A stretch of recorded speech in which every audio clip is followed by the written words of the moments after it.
बिस्मिल्लाहिर्रहमानिर्रहीम। अस्सलामुअलैकुम। मैं हूँ आसमा। वेलकम है आपका माय फूड फैक्ट पर। कैसे हैं आप सब?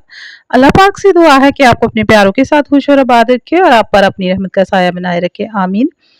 आज मैं दाल मसूर की बहुत ही आसान रेसिपी शेयर कर रही हूँ। ये मेरी अम्मी की रेसिपी है। ये दाल तासीर में क्योंकि मसूर की गर्म होती है, तो इस दाल को इसमें दूध और दही शामिल करके बनाती हूँ, तो बहुत ही आसान और मज़े की रेसिपी है। इससे टेस्ट भी अच्छा सा डेवलप होता है और इसकी तासीर जो है ना उसमें भी फ़र्क आ जाता है।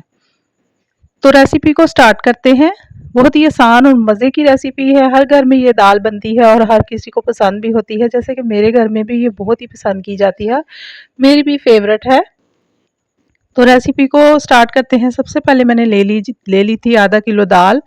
अच्छी तरह से 2 से 3 बार पानी से वॉश करने के बाद मैंने इसको कुकर में डाल दिया है। आप इसको अगर हांडी में बनाना चाहें तो फिर भी बहुत मज़े की बनती है, लेकिन थोड़ा टाइम फिर ज़्यादा लगता है।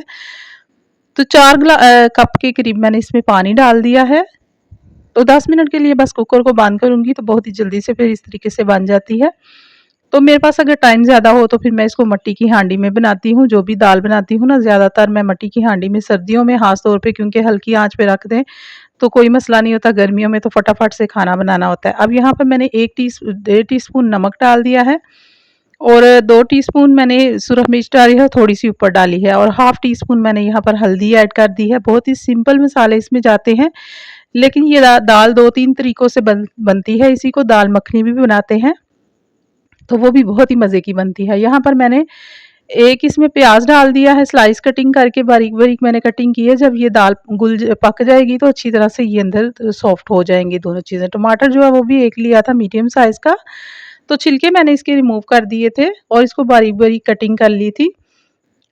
तो थोड़ा-सा इसमें ऑयल डाल दिए। जब भी दाल को बॉयल करने के लिए या कुक करने के लिए रखें, उसमें थोड़ा-सा ऑयल डाल दें। एक तो कुकर से बाहर नहीं आती दाल, दूसरा वो गलने में बहुत ही सॉफ्ट सी होती है। तो अच्छी तरह से मिक्स करने के बाद कुकर को मैं 10 मिनट के लिए बंद कर दूँगी। जब उसका वेट शुरू होगा टाइम, तो 10 मिनट के बाद मैं फिर खोल लूँगी इसको।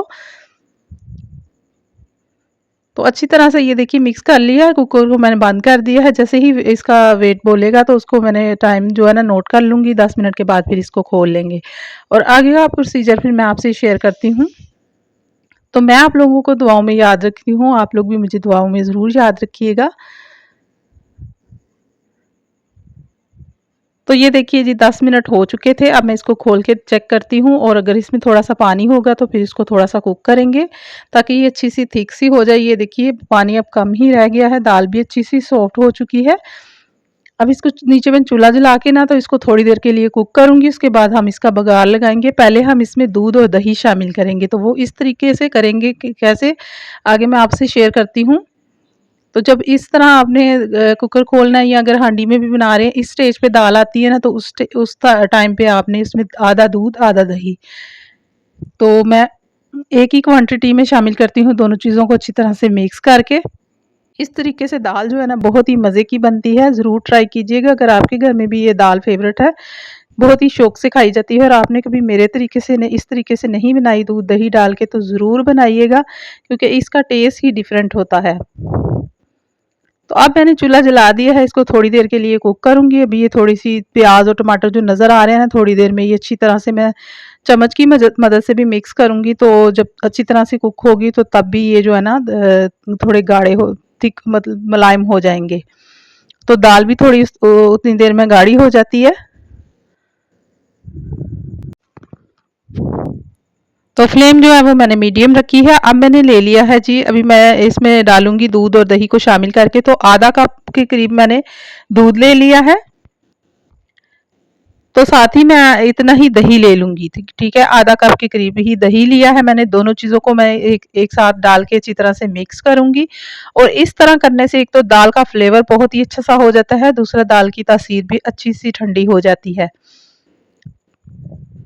तो बहुत ही अच्छी तरह से हैंड बीटर से इसको मिक्स कर लेंगे ताकि दही का जो कोई भी लम्स है ना उसमें ना रहे, क्योंकि जब दाल में डालेंगे तो फिर दही की फुटकी सी बन जाती है, वो फिर देखने में भी अच्छा नहीं लगता।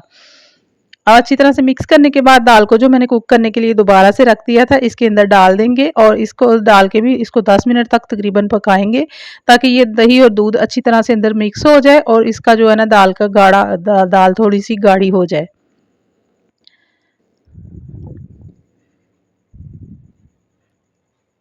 मज़ीद 10 मिनट इसको कुक कर लेंगे। कुक करने के बाद फिर मैं इसके ऊपर बघार लगाती हूँ। तो इस दाल में मैं हमेशा देसी घी शामिल करती हूँ, लेकिन आज देसी घी मेरा बनाने वाला था, ख़त्म हुआ है, तो आज मैं ऑयल से ही बना रही हूँ। यहाँ पर ये देखिए अच्छी तरह से मैंने मिक्स कर लिया था उसको और वो अच्छी तरह से गाढ़ी हो चुकी है। दूध दही भी जो है ना अच्छी तरह से पक गया है। अब मैंने आइलें लिया है और यहाँ पर मैंने लहसुन लिया है। लहसुन कोशिश कीजिएगा देसी ही डालिए, देसी लहसुन का इस्तेमाल जो है ना ज़्यादा फ़ायदेमंद होता है। तो आजकल वुमेन्स आसानी के लिए ना दूसरा जो फार्मी लहसुन होता है मोटा वाला, वो आसानी से छिल जाता है, वही यूज़ करती हैं, लेकिन इसके ज़्यादा फ़ायदे होते हैं।